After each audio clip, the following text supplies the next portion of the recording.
Hi viewers, welcome to our channel. మనలో చాలా మంది సేవింగ్స్ చేద్దామని ఆశపడుతూ ఉంటారు. కానీ సేవింగ్ చేసే టైం వచ్చేటప్పటికి ఈసారి కాదులే వచ్చే నెల సేవ్ చేద్దాం అనుకుంటుంటారు. ఎందుకంటే అంత పెద్ద మొత్తంలో ఇప్పుడు సేవ్ చేస్తే మన రెగ్యులర్ ఖర్చులు ఎలాగా అని అనుకుంటుంటారు. కానీ కొంత మొత్తంలో అంటే మేబీ ₹1 నుంచి సేవింగ్ మనం స్టార్ట్ చేస్తే గనక సంవత్సరం చివరికి వచ్చేటప్పటికి అధిక మొత్తంలో మన చేతిలో డబ్బులు ఉంటాయి. అది ఏ విధంగా సేవ్ చేయాలి, ఎంత జీతం వస్తే మనం ఎంత సేవ్ చేసుకుంటే బెటర్, లైఫ్ ప్లానింగ్ ఎలా ఉండాలి, దీనికి సంబంధించి మనతో మాట్లాడడానికి వివరించడానికి ప్రస్తుతం మనతో పాటు ఉన్నారు corporation bank senior manager Venkata Chalapathi గారు. వారిని అడిగి మరిన్ని విషయాలు తెలుసుకుందాం. నమస్కారం సార్. నమస్తే అమ్మా. సేవింగ్స్ అందరికీ సేవ్ చేయాలని ఉంటుంది, బట్ అప్పుడున్న ఖర్చులకి ఇప్పుడు కాదులే అని దాటేస్తూ ఉంటాం సార్. ఖచ్చితంగా పోస్ట్పోన్ చేస్తూ ఉంటాం, నెక్స్ట్ అని చెప్పి. కానీ ఉన్న కొంతలో కొంత అంటే మన మార్జిన్ ఎంతైనా కావచ్చు, 10,000 ఉన్నవాళ్ళు, 20,000 ఉన్నవాళ్ళు ఎంత సేవ్ చేసుకుంటే బెస్ట్ అంటారు? స్టార్టింగ్ నుంచి చెప్పండి మినిమంగా. అంటే ఇందులో 2 రకాలు ఉంటాయి మరి సేవింగ్స్లో కూడా. కొంతమంది బ్యాంకులో ఆర్డీ లాగా వేసేస్తుంటారు. జీతం వచ్చినప్పుడు వేరే ఖర్చు వచ్చింది అనుకోండి, ఆర్డీ ఆపేస్తారు. అది ఒక ప్రాబ్లం ఉంది. నేను బ్యాంకర్గా నేను చెప్పేది ఏంటంటే, ఒకప్పుడు ఆర్డీలు చాలా ఉండేవి బ్యాంకులో. 85, 86, 80, 92 దాకా కూడా ఉన్నాయి. 95లో నేను ఆర్డీ అకౌంట్ చాలా చూశాను. 95 తర్వాత ఆర్డీ అకౌంట్లు తగ్గిపోయినాయి. కారణం ఏంటంటే వచ్చేటువంటి ఖర్చుకి మనం ఆర్డీ పెట్టలేము అనేటువంటి ఆలోచన వచ్చేసినాం. ఈ ఈఎంఐ స్కీములు రావడం దాంతో పోయిందనమాట. ఈ ఈఎంఐ కట్టడానికి పోతుంది కానీ ఆర్డీ లేవన్నమాట. అది ఒక సమస్య. దీనికి సెకండ్ సొల్యూషన్ అంటే స్మాల్ ప్లానింగ్ అంటారు. రెగ్యులర్ స్మాల్ ప్లానింగ్ అనేది ఒకటి ఎకనామిక్స్లో అందరూ చెప్తారు. ఆడవాళ్ళు పోపుల డబ్బా అంటారు. మన సామెత మా అమ్మగారు చేసేది, పచ్చి నిజం ఇది. నేను 10th క్లాస్ చదువుకునేటప్పుడు మా అమ్మ నాకు ఆంధ్రా బ్యాంక్లో కిడ్నీ బ్యాంక్ తెప్పించింది. ఓలో బొమ్మ ఇచ్చారు.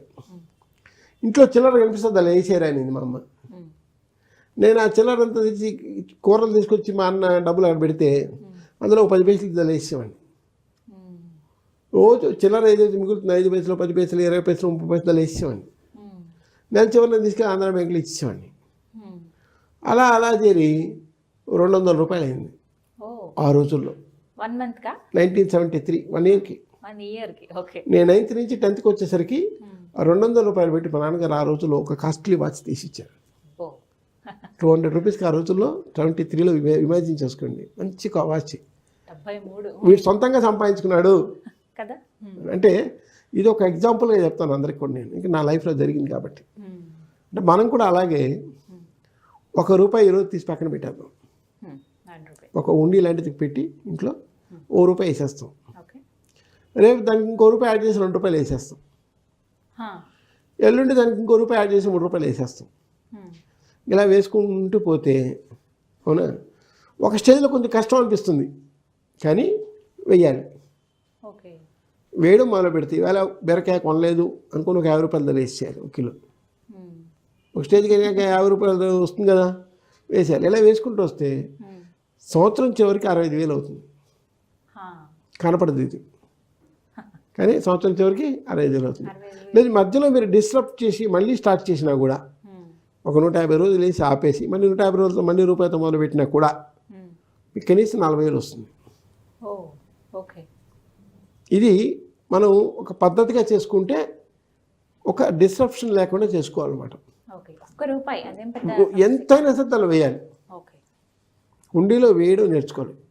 కొంతమంది ఏం చేస్తారంటే పల్లెటూరులో నేను చూశాను పని చేసినప్పుడు కూడా, దేవుడు ఉండేని పక్కన పెడతారు రైతులు. పొలంలో పంట మీరు అందులో ఒక ₹5, ₹10 వేసేస్తారు. సంవత్సరం చివరి వేసరికి అదొక 2,000, 3,000, 4,000 అయిపోతుంది. తీసుకెళ్ళి తిరుపతి వేసేసి వస్తారు. అక్కడికి వెళ్ళి కొట్టేసేసి ఉన్న డబ్బులన్నీ కట్టకట్టి రబ్బర్ వేసింది అలా వేసేసి వస్తారు. హుండీలో నేను కౌంటింగ్ కూడా వెళ్ళాను. అక్కడ చూస్తే ఈ రబ్బర్ వేసినవి కూడా ఉంటాయి. అంటే ఇవన్నీ ఒక హుండీలో దాచిపెట్టినాను అనమాట. దేవుడి సొమ్ము మామిడి కూడా వేస్తుంది. తిరుపతి వెళ్ళాలంటే ఓ హుండీలో వేసి పెట్టింది. అవన్నీ చిటిచవరికి వెళ్ళినప్పుడు వేస్తే మిగతా వాళ్ళు కూడా కొంతమంది ఇస్తారు.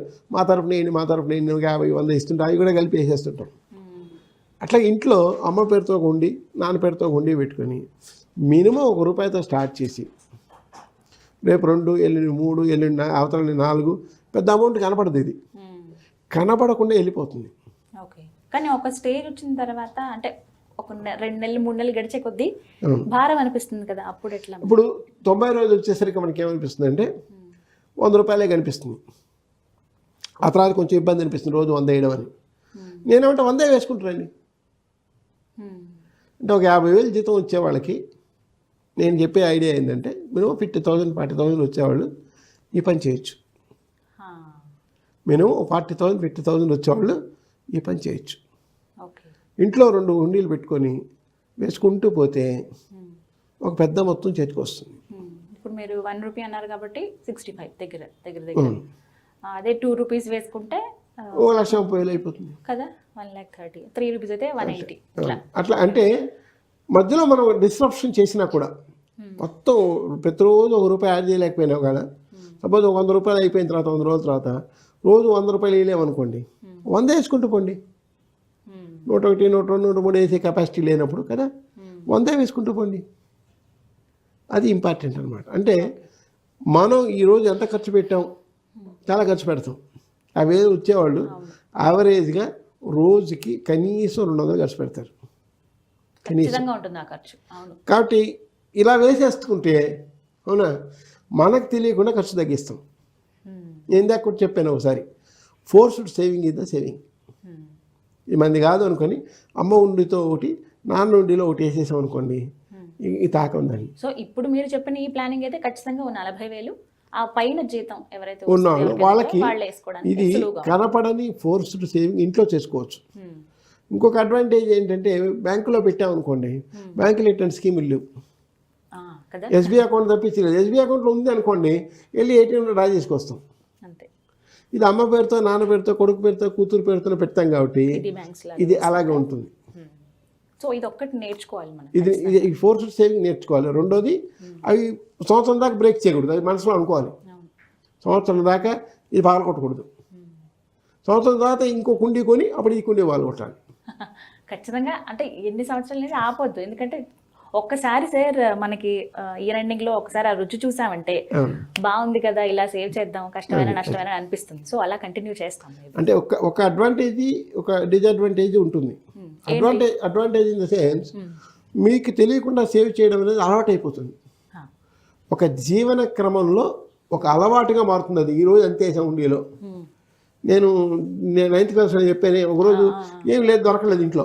అమ్మ ఏం లేదు అంటే ఆ రోజు మా అమ్మ ఏమనింది, ఉంటా మీ అన్నకి కూరలు తేడానికి వెళ్ళాడండి. మా అన్న కూరలు అద్దపై ఇస్తాను అనమాట. పొద్దున్నే అందులో ఇవ్వాలా, అది ఒక ప్రోగ్రామ్ కింద మారుతుంది అనమాట. And it becomes a habit of saving అనేది ఒకటి వస్తే తప్ప మనం సేవ్ చేయం. ఆ హ్యాబిట్ ఆఫ్ సేవింగ్ రావాలంటే ఇట్లాంటి చిన్న చిన్న చిన్న చిన్న మొదలతో స్టార్ట్ చేయాలి. డిసడ్వాంటేజ్ ఏంటంటే ఒకసారి మనం ఏదైనా కష్టం వచ్చినప్పుడు దీన్ని పాల్గొట్టేద్దామని ఆలోచన వచ్చేస్తుంది. ఖచ్చితంగా అది పాల్గొట్టకూడదు. అప్పుడు ఎక్కడైనా సరే బయట తెచ్చి అన్న దగ్గర తమ్ముడి దగ్గర అక్క దగ్గర చెల్లెల దగ్గర అయినా సరే 2,000 3,000 తెచ్చి దాంతోనే నడపాలి. అంటే పగల కొట్టాలనే ఆలోచన ఎప్పుడు వస్తుంది, ఇబ్బంది వచ్చినప్పుడు, ఫైనాన్షియల్ ప్రాబ్లం వచ్చినప్పుడు. ఇది ఒక డిసడ్వాంటేజ్ అనమాట. చాలామంది అక్కడ పాల్గొట్టేస్తారు. నేనేమంటానంటే అక్కడ పాల్గొట్టకూడదు. అప్పుడు అప్పు చేయండి. 2,000 3,000 5,000 కావాల్సినప్పుడు బయట తెచ్చుకొని అది కూడా కట్టేస్తారు మెల్లగా, ఇన్స్టాల్మెంట్ బేసిస్లో కట్టేస్తారు కదా. ఇది ఆగదు. ఇది బ్రేకింగ్ పాయింట్ అనేది అవాయిడ్ చేయాలి. బ్రేకింగ్ పాయింట్ అనేది అవాయిడ్ చేస్తే చాలామంది సినిమా ఆర్టిస్టులు కూడా ఇలాగే చేస్తారని విన్నాను నేను. నిజం. ఒక డబ్బు మంది కాదు అనుకొని స్వయాన ఎన్టీ రామారావు గారే చెప్పారు ఒకసారి. ఆయనకు రెమ్యునరేషన్ వచ్చే రోజుల్లో ఓ బీరో కొనేసి ఒక 500 అటు పెట్టి చోట ఇది మంది కాదనుకోండి, అట్లా అటపించేసాడు ఆయన. పెద్దవాళ్ళు కూడా చేస్తున్నారు ఈ పని, కానీ మనం కూడా చేయడం నేర్చుకోవాలి. అంటే పెద్దవాళ్ళకి ఇన్కమ్ ఉన్నప్పుడు ఈ పని చేయాలన్నమాట. రైట్. సో ఇలా చిన్న మొత్తంలో దాచుకుంటే కనుక ఖచ్చితంగా సంవత్సరం చివరిలో అధిక మొత్తాన్ని చూస్తాం. మనకి దేనికైనా ఉపయోగపడుతుంది. సో ఆ అలవాటు అనేది చేసుకోవాలి. ఇప్పుడు తక్కువ వచ్చే వాళ్ళు కూడా, అంటే బిలో 40 ఉన్న వాళ్ళు కూడా కొంచెం ఉన్నంతలో ప్లాన్ చేసుకుంటే ఖచ్చితంగా చక్కటి అమౌంట్ చేతికి అందుతుంది. ప్లానింగ్ అనేది తెలుస్తుంది, సేవింగ్ తెలుస్తుంది. లేదంటే నేనేం చెప్తానంటే ఒక 1,000 రూపాయలు వీళ్ళ శాలరీ వచ్చింది, 1,000 రూపాయలు 5,000కి వేసేయాలి. నెక్స్ట్ మంత్ శాలరీ మళ్ళీ ఒక 1,000 రూపాయలు వేసేయాలి. ఇట్లా వేసుకుంటూ పోతే 5 ఏళ్ళ తర్వాత ప్రతి నెల మనకి డబుల్ వస్తుంటాయి. అంటే వడ్డీతో కలిపి వస్తుంది చేతికి, అప్పుడు మనకి చాలా ఆనందంగా ఉంటుంది. ఏదైనా కంట్రోల్ ఇట్లన్నా చేయాలి, అట్లన్నా చేయాలి. రైట్. చాలా క్లియర్గా ఎక్స్ప్లెయిన్ చేశారు sir. Thank you so much. చూసారు కదా, ఇది వాళ్ళ వీడియో. ఈ వీడియో కనుక మీకు నచ్చినట్టయితే లైక్ చేయండి, షేర్ చేయండి, కామెంట్ చేయండి, మా ఛానల్ను సబ్స్క్రైబ్ చేసుకోండి.